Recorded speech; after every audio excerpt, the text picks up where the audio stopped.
मुंबईला लागूनच असलेल्या नालासोपारा शहरात रिक्षा चालकांची मुजोरी दिवसेंदिवस अधिकच वाढू लागली आहे। नालासोपारा स्थानकाजवळील परिसरात 2 रिक्षा चालकांमध्ये भर रस्त्यात हाणामारी केल्याचा धक्कादायक प्रकार समोर आला आहे।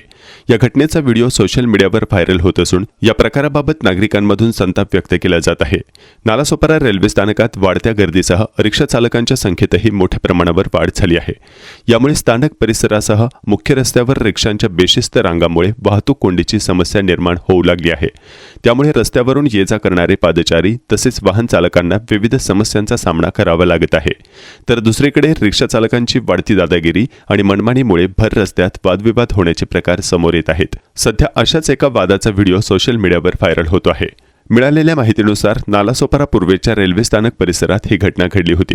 2 रिक्षा चालकांमध्ये किरकोळ कारणावरून वाद सुरू झाला होता। पाहता पाहता या वादाचे रूपांतर हाणामारीत झाले। दोन्ही रिक्षा चालकांनी वाहतुकीचे नियम धाब्यावर बसवून भर रस्त्यातच फ्रीस्टाईल हाणामारी सुरू केली। 2 रिक्षा चालकांमध्ये झालेल्या हाणामारीमुळे मोठ्या प्रमाणात वाहतूक कोंडी झाली होती। त्यामुळे कामानिमित्त बाहेर पडलेल्या प्रवाशांचे हाल झाले। काही जण त्यात मध्यस्थी करण्याचा प्रयत्न करत होते, परंतु मुजोर रिक्षा चालक कोणाच्याही ऐकण्याच्या मनस्थितीत नव्हते, असे चित्र व्हिडिओ दिसून येत आहे। दोन्ही रिक्षा चालक एकमेकांना लाथाबुक्क्यांनी मारहाण करीत आहेत। या प्रकारामुळे पोलिसांच्या कार्यक्षमतेवर प्रश्नचिन्ह उपस्थित केले जात आहे।